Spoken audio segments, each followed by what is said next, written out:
Welcome, WWE fans, to Faces and Heels, your podcast show for the WWE here on the KB Radio Network. I am your host, Kevin Reed, and we are about to recap and react to WWE Elimination Chamber, which took place in Chicago, Illinois.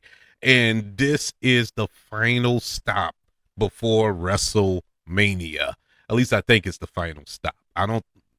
They probably have a Saturday night main event shoved in there somewhere. But as far as PLEs are concerned, this is the final shot. This is the final shot for a lot of superstars, pro wrestlers to get to WrestleMania and challenge for their respective championships in their divisions.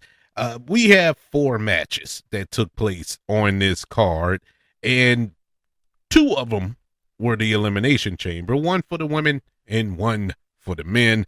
We also had a World Heavyweight Championship match as well as a Women's Intercontinental Championship match. Let's before we get into this show, let's get into the current state of WWE. I don't do a lot of WWE talking on this show, at least on this network, I should say. I just recap and review the PLE. So I really don't touch in on the goings, ins, and out, even though I do keep up with it. But I don't know, man. It's the state of the WWE is bad. It is really bad. The creative is horrible. And it's kind of weird to say that, because we live in an era where we have Triple H, who's the head of creative. And Triple H, when he was over NXT, when it was black and gold NXT, it was the best thing going. I mean, NXT, I would watch NXT before I watched the main roster, before I watch Raw or SmackDown or any of the PLEs. I loved NXT and NXT takeovers. It was must-see television. So when we got all of that brouhaha with Vince, and Vince is being outed and got pretty much pushed out of the company, and Triple H was taking over the creative, a collective cheer went over the pro wrestling community. Everybody was happy because we knew that Triple H was going to guide us to the promised land. He was the Moses of pro wrestling. And he started off hot. Now granted, he inherited the bloodline storyline. He inherited that. So it wasn't like he created that and he brought that to a crescendo. No, that was under Vince, to be fair. And that was the best thing on television, that storyline. Everything else was mid to bad. But we excluded it. We kind of looked past it because the bloodline storyline was so good. And it was the best thing in pro wrestling at the time. So once we get to, was it last year's WrestleMania? Or the WrestleMania, the one when it was when Cody finished the story. That was 2 years ago. Once Cody finished his story, that was it. It's been the law of diminishing returns ever since. Nothing has worked. Now, there's a lot of injuries that play a part in a lot of this that change storylines. I get all that. I can accept all that, because that's nobody's fault. Nobody, not even the wrestler who got hurt or the creative who got a plan laid out and they have to pivot and go a different direction. It's understandable, and you can excuse a lot of that. But once you get to a point where it's going to happen, injuries are going to happen, you need to have a contingency plan. You need to have a backup plan. And it seems like when you have injuries that take place in WWE, now there's never a good time for an injury, but when they happen this close to WrestleMania, it really does kind of blow things out of proportion, blow it completely out of the water. All plans are thrown away. But aside from the injuries as well, even before the injuries take place, the storylines are trash. There is nothing on Raw, nothing on SmackDown to keep you interested. For example, we have John Cena, right? John Cena last year, that was his final year. We had just a year ago at Elimination Chamber, ironically enough, we had probably the second biggest heel turn in pro wrestling history when he turned on Cody Rhodes. You had The Rock involved, you had Travis Scott involved, you had all of these elements. Looked like WrestleMania was going to be banging with this heel turn. Well, they botched the heel turn. They botched it so bad that they had to hurry up and pivot and turn John Cena back to a face, back to a baby face, and with no explanation, no, logical reason why. That's just what it was. Okay, whatever. Because they saw it wasn't working. So, whatever. But the part that gets me with that is the fact that you knew early on that this wasn't going according to plan. When when it came to The Rock bailing on you, Travis Scott bailing on you, and so you should have hurried up and tried to change it, but you didn't. We had to suffer through that for months before they actually decide to change it right before SummerSlam. I'll say, okay, cool, all right. We look at AJ Styles. Now, AJ Styles been said that he was going to retire. This was going to be it for him. It was no fanfare for him. Now, it's great what they did recently, especially on Raw. That was nice. What they did for him for his retirement. The match was what the match was at the Royal Rumble. And it was just like so abrupt. It was so rushed, it felt like. And it just didn't make sense to me. I'm cool with how he went out. It was just upsetting on the build. The build was just lame. And a lot of storylines in WWE right now are lame. And we're just supposed to accept a lot of things. For example, another example. And I promise you, we're going to get to Elimination Chamber. We're going to go over these matches. Not much to really talk about there, but we'll get to that. The way that this creative team just abandoned storylines is mind-boggling to me. They'll abandon something so quick, but they'll hang on to something else way too long. It's like nobody knows when to say when it comes to the creative in WWE. It's so frustrating. It's so frustrating to watch. You just can't get excited for nothing. The reason I'm going on this rant is the fact that we are a few weeks away from WrestleMania, and I could care less. I am not excited for not one thing that's going to take place at WrestleMania. Nothing. And that's not good. That's not a good thing. Oh my God. It doesn't help.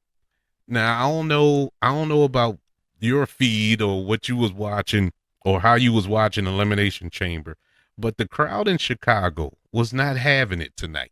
The crowd in Chicago went as far to chant, "We want Vince." That's not good. You know how bad it's got to be that you want Vince McMahon back in the company?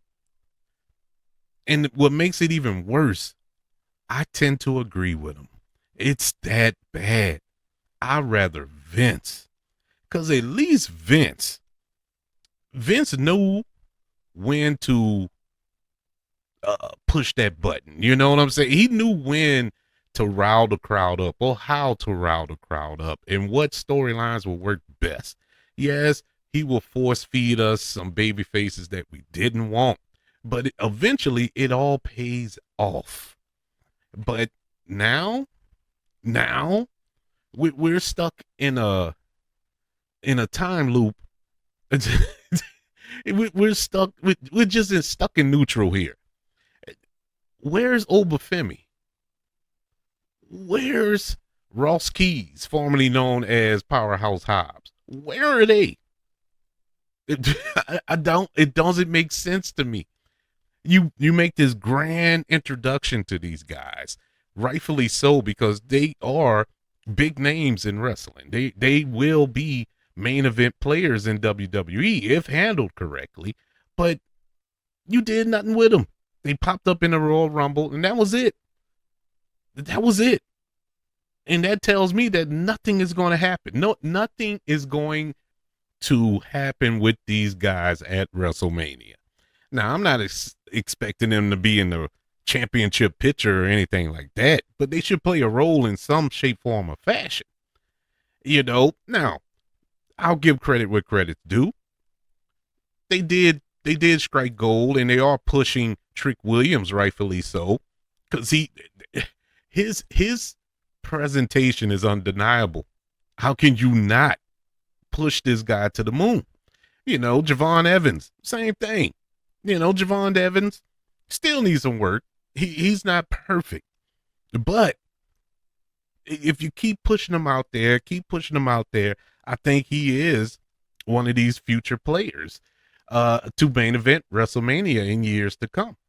So you're doing that right, but you fumbling your big stars now. Just look at it this way. Here are your two, and this is spoilers for the show, in case you don't know what the matches happen. Here are your main events for WrestleMania night 1 and 2. I don't know which is which, but for the WWE Undisputed Championship, you have Randy Orton going up against Drew McIntyre. Then for the World Heavyweight Championship, you have CM Punk and Roman Reigns. You have a plethora of young talent on these shows. Why are we relegated to the old guys? And I like all four of those gentlemen. I love them all. I think they're great. They're legends. They're Hall of Famers. But come on, you got to mix it up some. Mix it up. Where are you pushing the young talent here? But anywho's, I just had to get that off my chest. The fact that Triple H is really fumbling here, and I just can't take it no more. Now, I don't know if it's Triple H or TKO that's really pulling the strings here, but either way it goes, it's not working. It is not working, and they are making some really horrible business decisions where you're driving the fan base away because it was a chore to watch this show. I was not enjoying it. Now, was it it wasn't bad. It wasn't a bad PLE.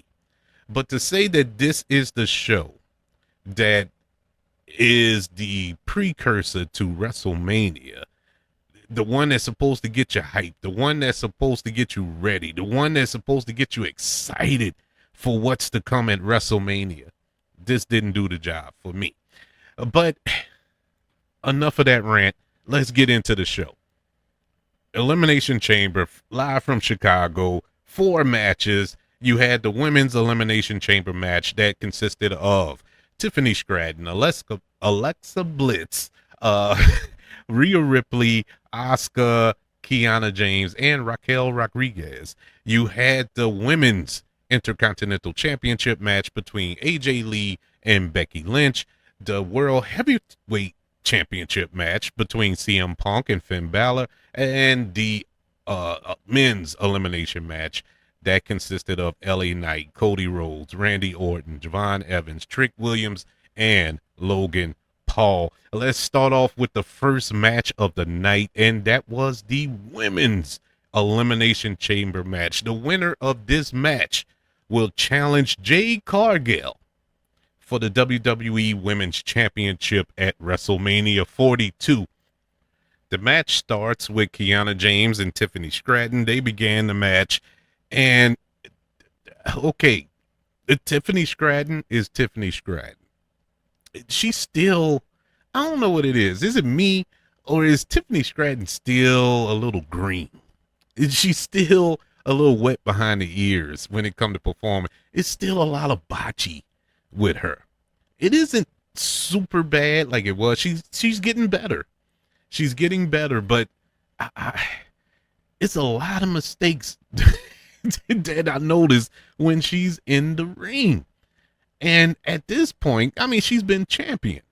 So at this point, you know, a lot of this stuff can be cleaned up. And I'm talking fundamental, fundamental stuff. Now, I'm ragging on her. If you put me in the ring, it'll be worse. So I'm not trying to pick on her. I know it's hard, but it's like every match I see, she's doing this, making the same mistake. I would say, like certain holes she's supposed to be, certain spots she's supposed to be in for the other performers to do their move. She's not there. You know, she's out of place and stuff like that. It's silly. It's little silly stuff, and it takes you out the match. Now, Kiana James, I'm really impressed with her. I thought really that they were gonna bury her. They had her managing Julia. I'm like, oh, she's not. She's just gonna be a mouthpiece. She's not. She's just eye candy, you know. But she broke out, and when she got her opportunity, she shined. She earned her spot to be in this match, and I think she performed well throughout the match. These two really looked good to start off the match. You had Tiffany Stratton. She tried to what you call that? A handspring elbow, and Kiana James moved out the way to cause her to hit the pod. Uh, Oscar, she entered next. Then you had Alexa Bliss entered at number 4. Uh, that's when it really started to ramp up. When you had these 4 women in the ring, you had the 2 youngsters against the savvy veterans in Oscar and Alexa Bliss. I I thought the back and forth between everybody was great at that point. You had Kiana James slingshot Tiffany Stratton into the chamber wall. You Rhea Ripley then entered in at number 5, and she went bananas. You want to talk about a hot tag? She went in on everybody.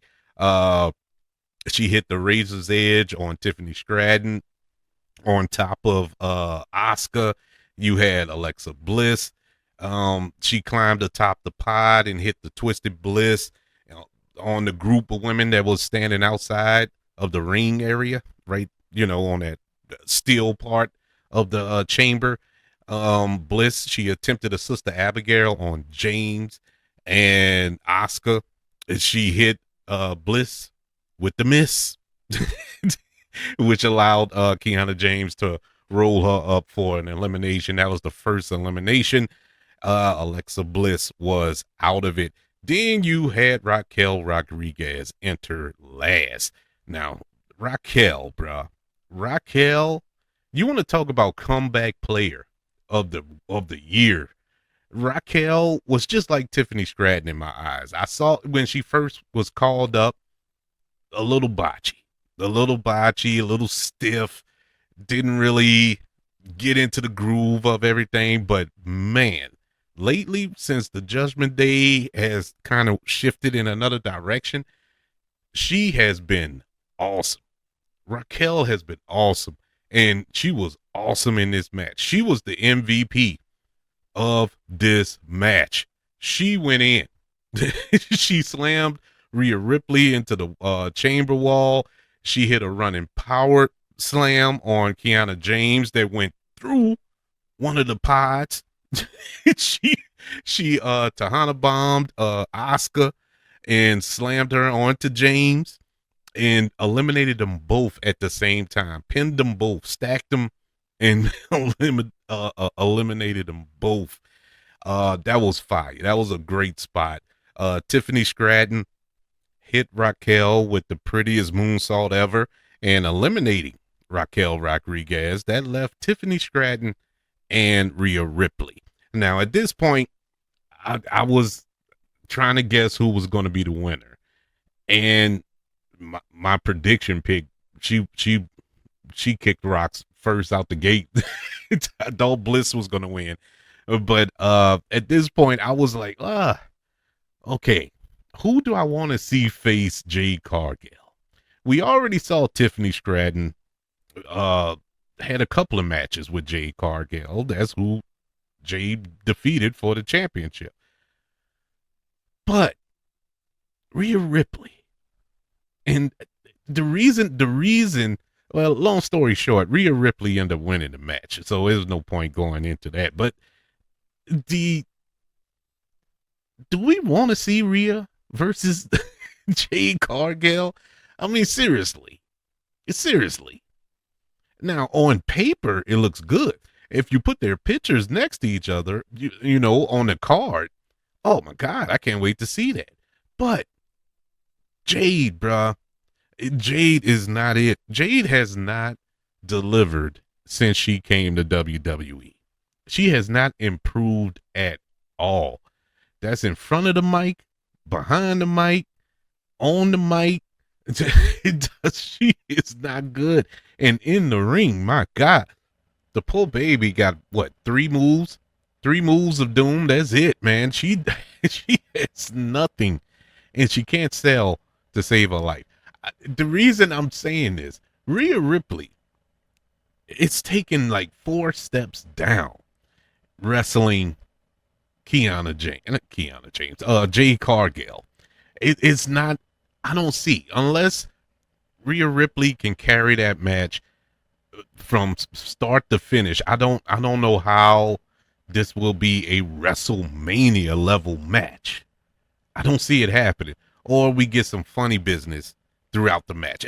Other than, I know initially the plans were for Bianca Belair to return and challenge Jade, but Bianca Belair is still dealing with that finger issue. Actually, she broke her knuckle, which is gnarly, and she just got another surgery on it maybe a few weeks ago, and so that's out of the picture. But they could have found somebody else, you know. They could have found somebody else to go, or here's a thought: take the title off of Jade. Jade's not ready for this stage.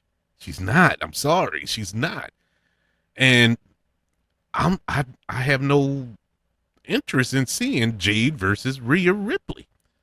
Even though I think Rhea Ripley would probably get the best out of Jade, but what is Jade's best? Well, I guess we'll see at WrestleMania. But Rhea Ripley defeats Tiffany Stratton, Alexa Bliss, Asuka, Kiana James, and Raquel Rodriguez to go on to WrestleMania to challenge Jade Cargill for the WWE Women's Championship. We move on to the second match of the card. Speaking of women champions, the Women's Intercontinental Championship. Becky Lynch puts her title on the line against AJ Lee. Another one. Wasn't excited for, but I get it. They're in Chicago. I get it. You want to have that moment. And WWE is all about the moment. So you want to have this moment with AJ Lee. AJ Lee hasn't wrestled a singles match in 10 years, over 10 years. I think they said, 12, 14, something like that. I forgot how long, but it's been a minute since she's had a singles match. Now, I'm looking back on the 2 matches she has had since she returned. The mixed tag match at WrestlePalooza and the War Games match a couple of months ago. Neither one of them did I look at AJ Lee and say, oh man, she's back. To be 100% fair, AJ Lee wasn't the greatest wrestler in the ring, which in her prime. I'll always like AJ Lee. Loved her. Love her. Still love her. And she brings something to pro wrestling that is sorely missed. And a realness, you know, just like a hubby. It's just a realness that she brings to it. And she truly is the woman that kind of kicked off this women's revolution. We wouldn't have had a women's elimination chamber match without her. We wouldn't have had Evolution without her. We wouldn't have had the that great NXT takeover main event with Sasha Banks, who we all know as Mercedes Moné, unfortunately, and Bailey. We wouldn't have had all that. And we definitely wouldn't have a WWE Intercontinental Championship without her. She started that. So give her her propers. But her in-ring work isn't the greatest. She isn't bad, but it isn't the greatest. And Becky Lynch, I like this pairing because Becky Lynch will make anybody look good. She made Maxine look good. And we all know Maxine couldn't wrestle her way out of a wet paper bag. But she made those matches work. That's the beauty of Becky Lynch. And so we get into this match. And shockingly, to my surprise, the crowd was pretty dead for this. I thought they would be ramped up for AJ Lee. Yeah, you got a little pop when she came out, but it wasn't the pop like she got when she returned on SmackDown a few months ago. It was like everybody was just okay. Plus you knew what was the outcome. Everybody knew what the outcome of this match was. You knew who was going to win this match, but we had to go through the motions, and I don't think everybody was willing to go through the motions. But we had to anyway. The match starts. It's a slow-paced match, of course. Pretty expected. There was a lot of counters from AJ Lee. Not too much offense to start off. Becky Lynch was doing most of the heavy lifting, which is to be expected, like I said. But the real story in this match came from Jessica Carr, who is the referee. And that was a seed that's been planted for a while, that Becky Lynch and Jessica Carr, the ref, have beef. They have a problem with each other. And that played a part in the outcome of this match. Becky Lynch, she takes one of the turnbuckle cushions off, throws the cushion out the ring. During the match, Jessica Carr notices it laying outside the ring. She goes out to go get it, and then it comes back in the ring to put it back on the belt turnbuckle, which I've never seen done during a match in my life. But she's taking her time trying to untie the thing, and she gets pushed into the turnbuckle, knocking her out. At this point, you have Becky Lynch and AJ Lee going at it outside the ring. Becky Lynch is throwing AJ Lee against the barricade and hitting her with everything that she could see. Puts a chair inside of the ring. I think I missed the part because Jessica Carr did manage to get up again, and she got kicked in the head or something. And so she's out again. She got knocked out twice, and never did a ref come out to try to replace her or anybody come check on her. But the chair plays a part. AJ Lee gets DDT'd on it and whatnot. She has Becky Lynch in the what's her move called? The Black Widow or the Widow's Kiss or something, whatever it is. In her finishing move, Becky's tapping out for her life, but the ref is out. And so at that point, I'm like, oh man, they're gonna throw a curveball. I'm like, okay. It's okay. Becky Lynch is gonna win this, and they're probably running back at WrestleMania or something like that. Well, that ain't what happened. That ain't what happened. Becky Lynch took advantage of the situation. She attacked AJ. Jessica Carr, she recovers. Becky Lynch, she hits the manhandle slam on AJ Lee. At that point, I'm like, okay, they got it. AJ Lee kicked out. Becky Lynch, she tried to ram AJ Lee into the exposed turnbuckle, but Jessica Carr, she stepped in front of it. She like, no, you're not gonna do that. No. And this throws off Becky. And so at that point, AJ Lee, she countered the manhandle slam and it sent Becky Lynch into the turnbuckle. And then she was able to execute the Black Widow. That's what it's called. The Black Widow on Becky Lynch, forcing her to submit. You have a new WWE Women's Intercontinental Champion, and it is none other than AJ Lee. I thought the match was fine.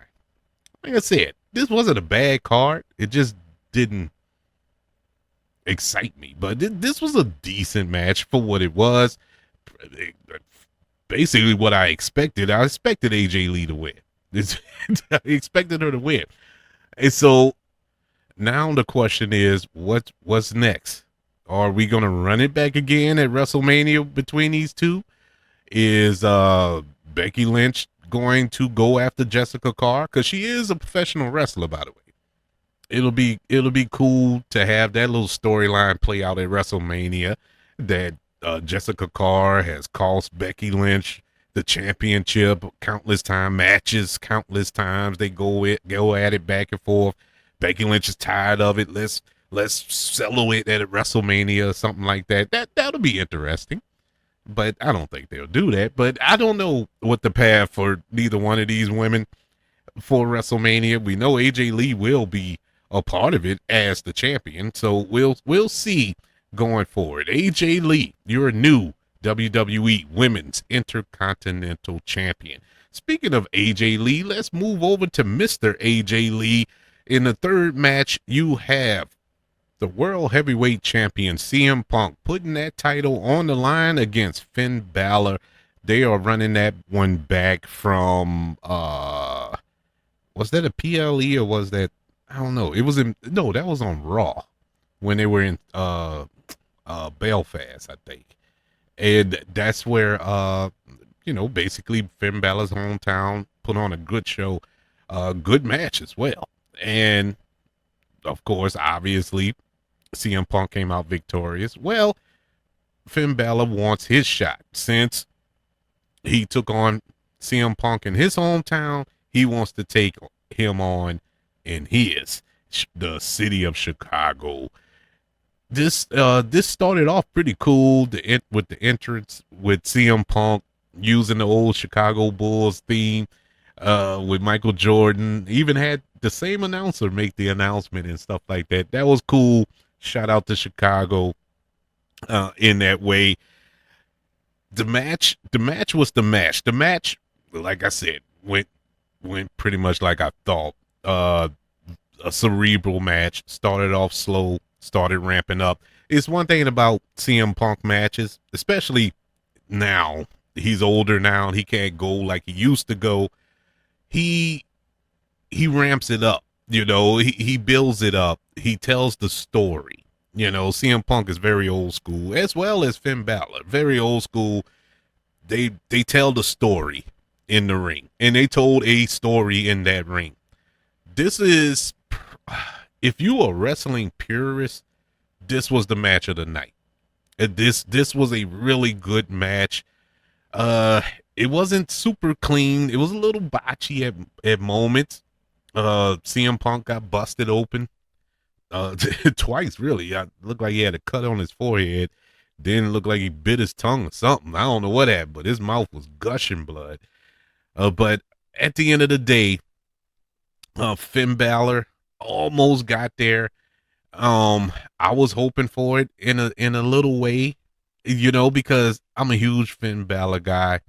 I wish that things would have went differently a few years ago when he won the Universal Championship and not got hurt.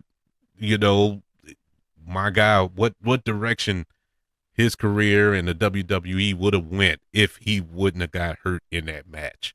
And he has never gotten back to that pinnacle, and that's the real sad part. he never got back to that point. This is the closest he's gotten to an opportunity since that happened. I think he challenged Roman Reigns once, but that was just a random SmackDown episode, I think. It wasn't even a thing. But when it was all said and done, CM Punk retained the World Heavyweight Championship, defeating Finn Balor, which punched the ticket to WrestleMania. Not Finn, but CM Punk versus Roman Reigns. That's another thing that kind of gave it off. It kind of took the excitement out of it for me. You knew that was the main event of WrestleMania. It was CM Punk versus Roman Reigns. And so this wasn't going to go any other way but CM Punk winning. And now, it was a little piece of me that was hoping that it didn't, but reality set in. And, it is what it is, because that's the only thing to kind of contradict what I said earlier. That's the only thing that I'm looking forward to at WrestleMania is Roman Reigns versus CM Punk. Nothing else really interests me, especially after the outcome of our final match. But I wish they would have waited to announce that, with CM Punk and Roman. But hey, it is what it is. Good little moment after the match. AJ Lee came out to congratulate CM Punk. She has her championship. He has his. And this is how you know. This is how you know that the WWE universe has checked out. This is when all of the "We Want Vince" chants started. At this moment, you had two of Chicago's own holding up championships in Chicago, and they didn't care. They didn't care.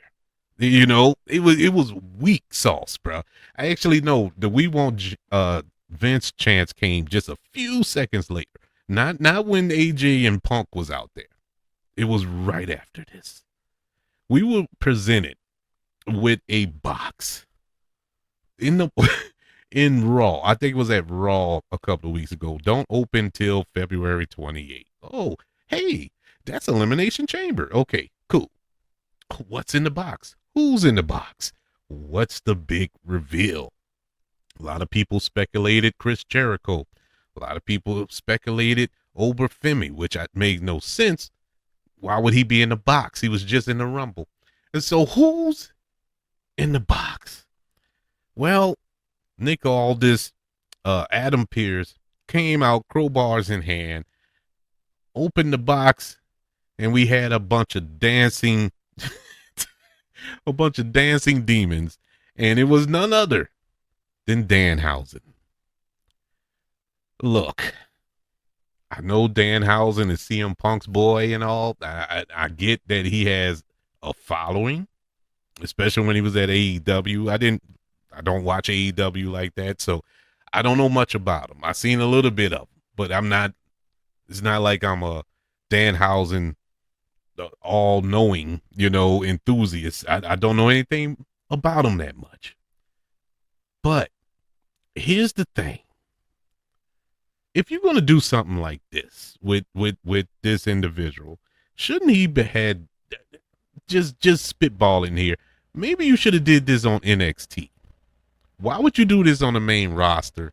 This guy is not going to play a part in nothing. Yeah, he gives curses. Well, you should have had him come out a month ago and curse the Vision. That would have played perfectly because the Vision is cursed. Everybody's hurt. Everybody's hurt. It is like, why have him come out? And then they booed him. If I'm not mistaken, isn't Danhausen from Chicago? Oh, is he? No. He's from Detroit. Well, okay. I thought he was from. Well, I was thinking he was from Chicago. No, he's from Detroit. But they booed him, and that's when the "We Want Vince" chants rang out in the United Center. Bro, that is bad, bro. That is bad business. I don't know how. I don't know how WWE can recover from all this, but it is it is not looking good for Triple H right now. Anywho's that with that aside, we get to the main event, the final match of the night, and it is the men's Elimination Chamber match. Winner of this match will challenge Drew McIntyre at WrestleMania 42 for the undisputed WWE Championship. In this match, you have LA Knight, Randy Orton, Cody Rhodes, Javon Evans, Trick Williams, and Logan Paul of Division, who sneaked in just the night before on SmackDown. Which, look, this whole thing is a mess. This whole thing is a mess. And this I don't particularly blame on Triple H. This goes back to where I was ranting earlier about the injuries, and sometimes it happens at the worst possible time. You had 3 injuries happen back to back to back that just destroyed this entire stable. Seth Rollins went out hurt. Then you had Braun Breaker, who was gearing up to be the leader of the division, was on the road, fought CM Punk for the title, was geared up to be a major player leading up into WrestleMania. Poof, he gets hurt. Then you have Bronson Reed. Bronson Reed picking up the torch. He was going to be the next in line. The most freakish accidents that could happen, injuries, I should say, that could happen. Hurt. He went out. And so it was during an Elimination Chamber qualifying match. And so Jey Uso, Mr. Yeet Man himself, he won the match. He wasn't supposed to win the match. Bronson Reed was supposed to win the match. So the uproar, I think they changed it because of the uproar. People just was done.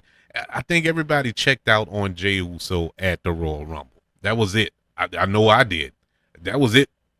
You stopped mid-Royal Rumble to run it back, to yeet. We missed 2 major eliminations while you was yeeting. That was it. I was checked out from that moment. I'm done with Jey Uso.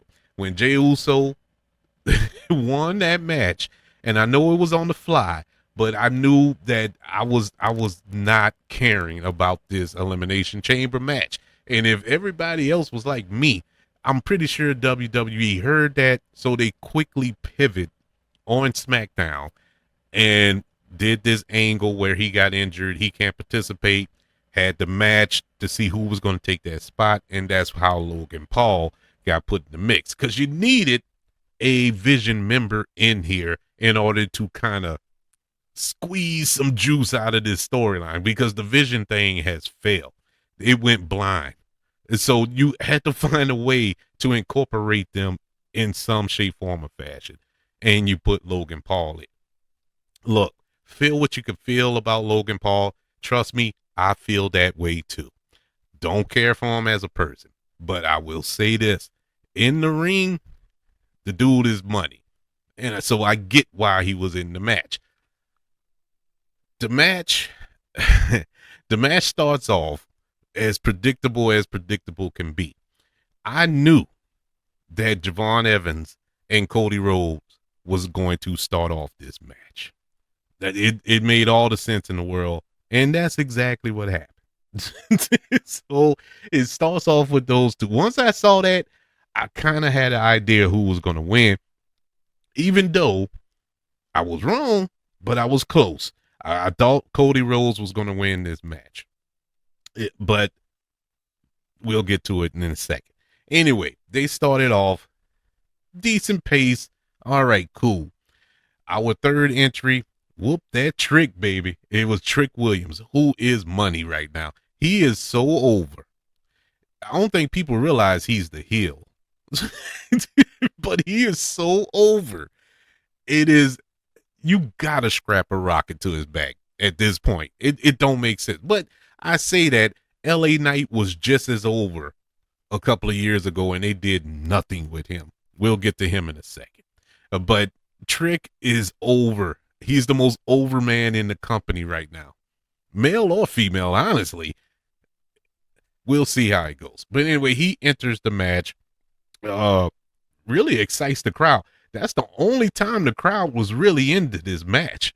I don't think at no other point did the crowd get excited. They didn't get that excited for CM Punk, and CM Punk is Chicago. That is crazy. But Logan Paul enters at number 4. After that, you had LA Knight. Yeah, he enters at number 5, which meant Randy Orton, which was predictable as all predictabilities because Randy Orton, the oldest out of everybody here, doesn't move like he used to move. You knew he was going to be last. So all 6 minutes in the ring, there was no eliminations at this point. Everybody is going at it. You had I think who eliminated? I think the first elimination was Javon Evans. Yeah, Javon Evans was the first elimination. I think yeah, because Logan Paul eliminated all the first 3 people. He got Javon Evans. He almost broke his neck by doing that pulverizer, his finishing move. Cool looking move, but it has to be picture perfect in order to execute it. This wasn't picture perfect. And I think Javon Evans kind of over rotated because he's so bouncy. He kind of over rotated and it looked like he landed on his neck. He didn't look too good after that, but it looked like he walked off down the aisleway after his elimination. So I'm hoping and praying he's all right. But he moved on. He being Logan Paul, he got LA Knight. He eliminated LA Knight. Then he eliminated Trick Williams. And so you have the final 3 here: Logan Paul, Cody Rhodes, and Randy Orton. This is where it got crazy. This is where it got silly. Okay, you had the Masked Man pop up again. Let's rewind a second. You had the Masked Man on SmackDown the night before. They called him Logan Paul. In fact, is the one who unmasked him. He unmasked the guy, and it's a nobody. It's a nobody. And so it's like, okay, so they're just deading this Masked Man thing. Okay, fine. Then we get to this match. The Masked Man pops up again. Immediately, I knew exactly where we were going. I knew that we were going to find out who the real Masked Man was today, and it was none other than Seth Rollins. Now, the first Masked Man, they caught him. He was climbing the chamber where there is no doors. It's not a steel cage. He's just climbing the chamber. No way inside of the chamber at that point. So it was silly. They pulled him down. Adam Pearce comes out, rips off the mask, and it's a nobody.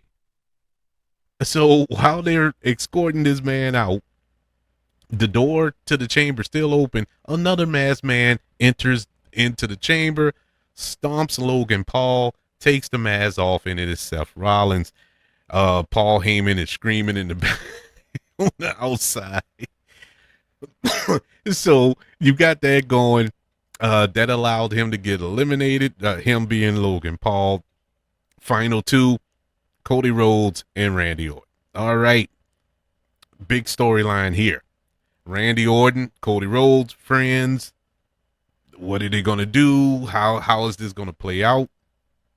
Well, before we can get the answer to that question, we got an interference by none other than the undisputed WWE champion, Drew McIntyre. He comes in with the belt, hits Cody in the back of the head with the belt, begins a beatdown on Cody.